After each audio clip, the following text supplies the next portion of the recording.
Okay, so now what you want to do is you want to remove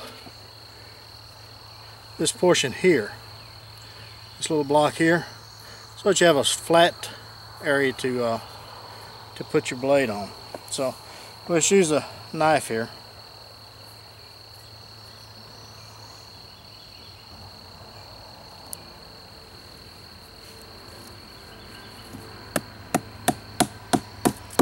See.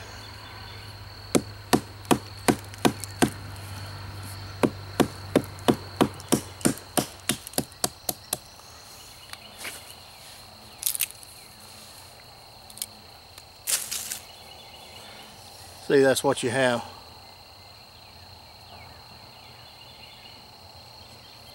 This is 1/8 inch steel, by the way.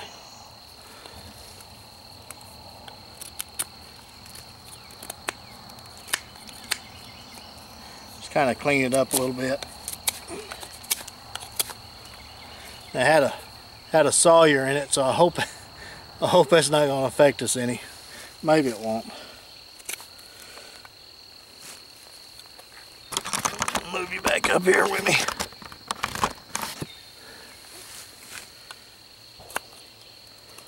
So just kind of never pull a sharp knife to you, boys and girls, unless you know where that blade's going to end up. Right now it's going to end up against this. So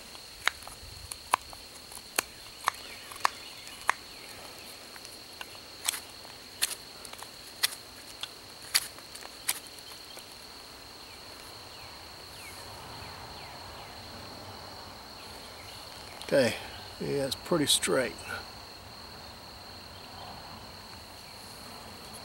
Alright, now we're going to take our knife blade, just kind of set it down in there, see where we're at. If I take that, so what I want to do is put it on as much of an angle as I can. See how the blade is makes a little slight curve here.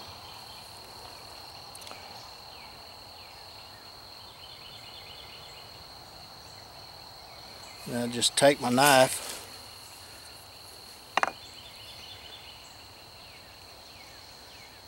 and just kind of outline or scratch where that is on both sides. I can hold it there.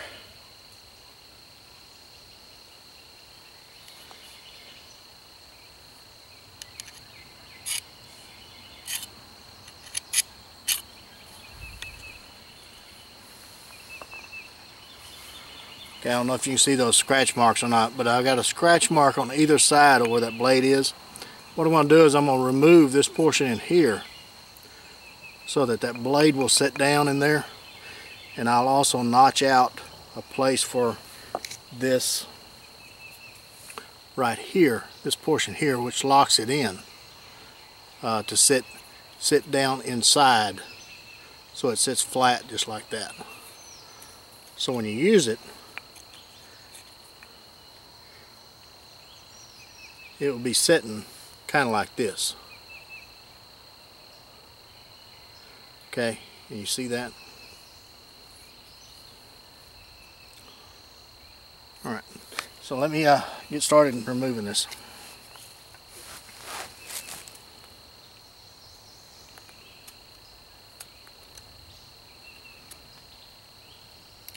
Like I said, this piece of wood had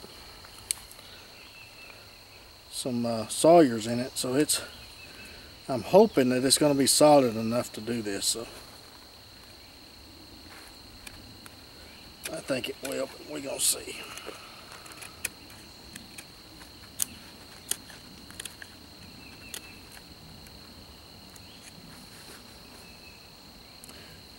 And while you're doing this, be very careful to have complete control of this blade, because it will get you.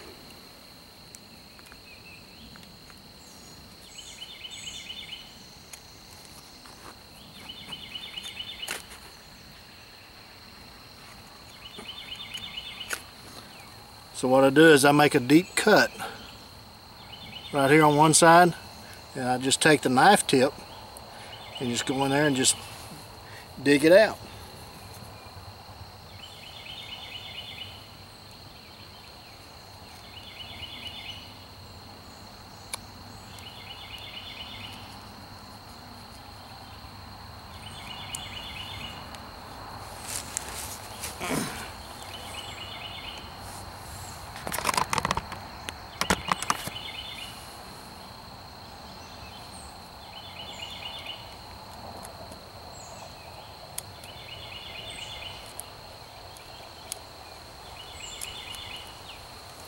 And just keep doing that until you have it at the same depth as the blade is thick.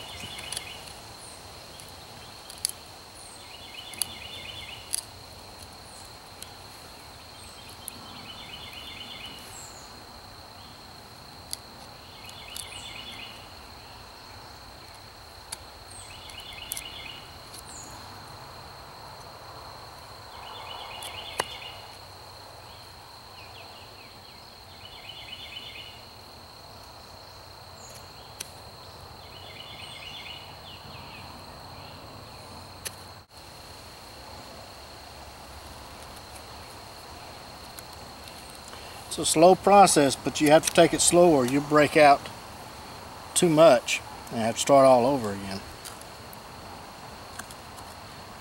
And trust me, that's not fun either.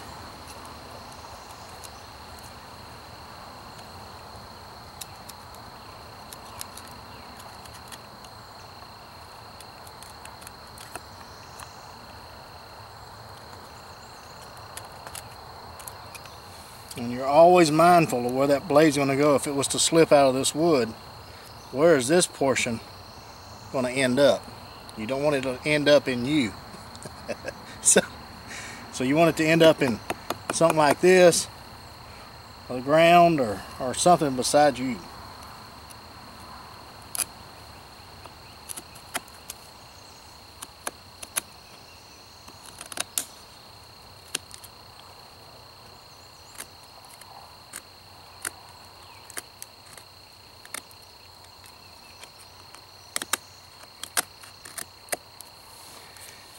Now once you start getting it a little bit of depth there, you can use your blade and slice it.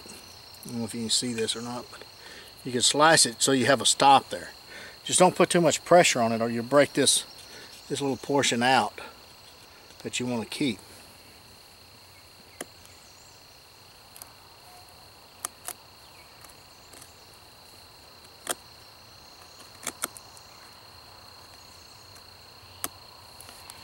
Just slowly but surely, you get there. One thing about bushcraft task of creating fire with sticks, flint and steel, is it teaches you patience. I mean, if you're impatient, you're going to make more mistakes than you would if you just took your time, did a good job. I think it's a lot of our problems today is we want everything and we want it right now. Which I guess if you can get it right now, it's good, but we want our news, we want it 24 hours a day, 7 days a week. Whenever we turn it on, we want to be able to find out what's going on. We want to be fed, we want to be fast food. Sometimes we need to just slow down and whittle on a stick.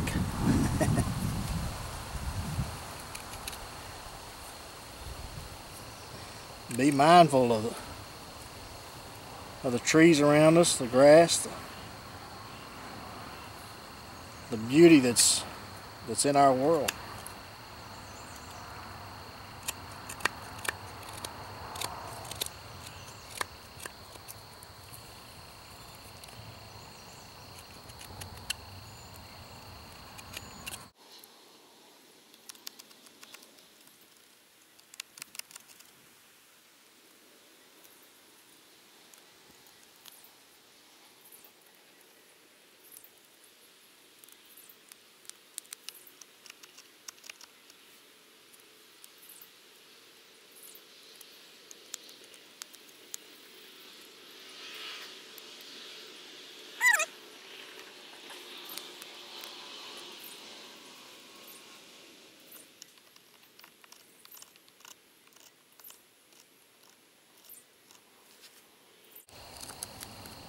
Now, if you're using a sharp knife, even as hard as this wood is, see how it just curls up and peels out? That's why you want to make sure you invest in the best knife you can that you can afford.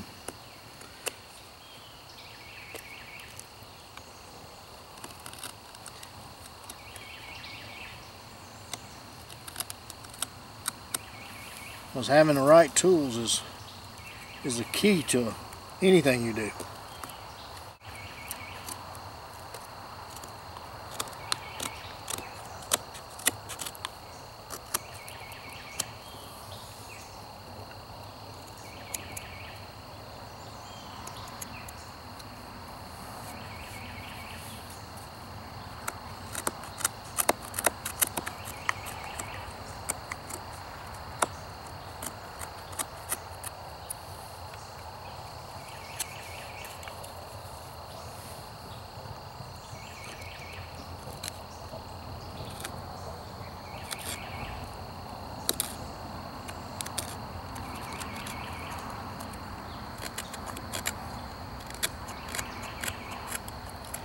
You may say, well, Will, I can't afford your knives. Well, that's okay. Maybe one day you can. Until then, I mean, get you a good, decent knife. Like Mora. It's hard to beat a Mora. They're good knives. Matter of fact, I still carry one today sometimes.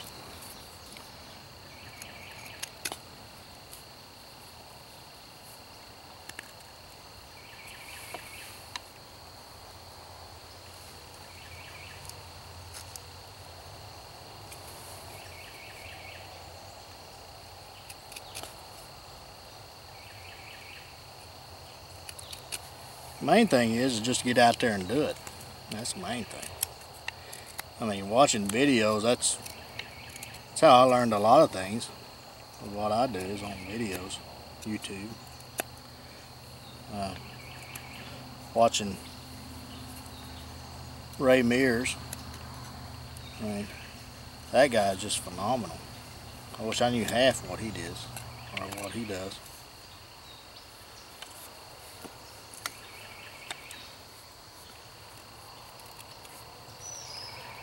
Well, the key is we want to get this to where this right here is about the same level as this portion. So we need to kind of even up the edges a little bit.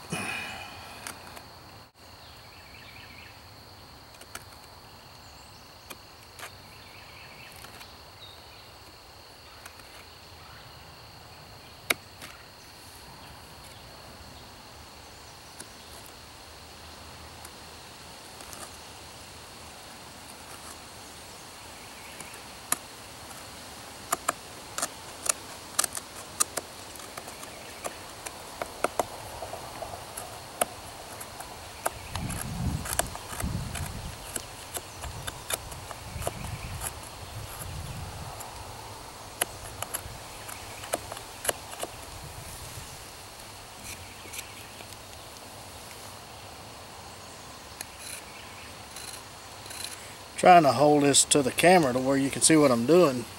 Sometimes it kind of puts me in an awkward angle here.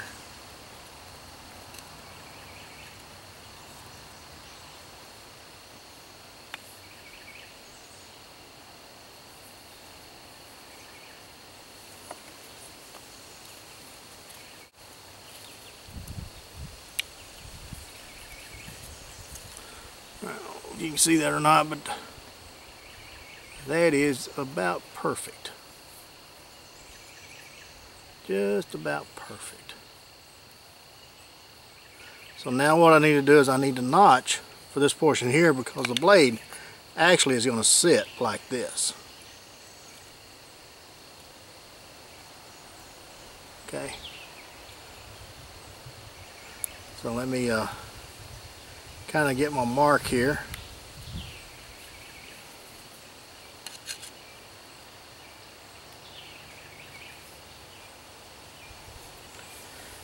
And how you do this is where the mark is. take your knife and you want to score it.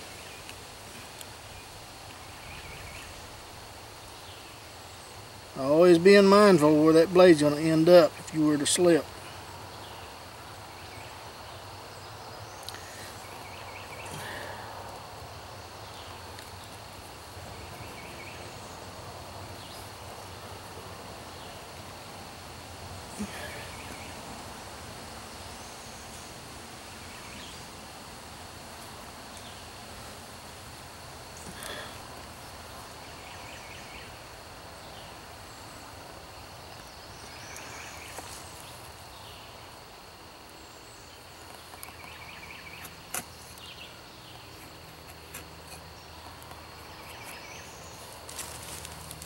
What you're doing is you're just, like you did here, scribe on both sides, cut as deep as you can, and then with just the tip of your blade, work out all that loose material that's in this little notch right here.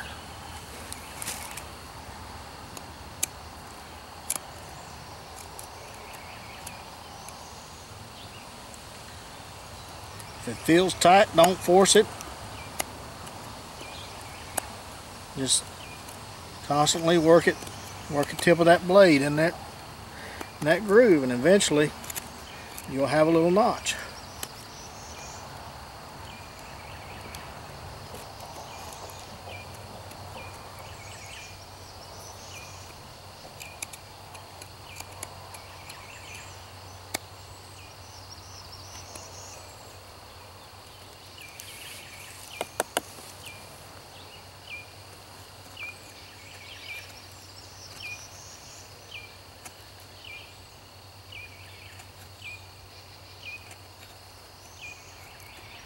You can actually use the same method and drill a hole all the way through it.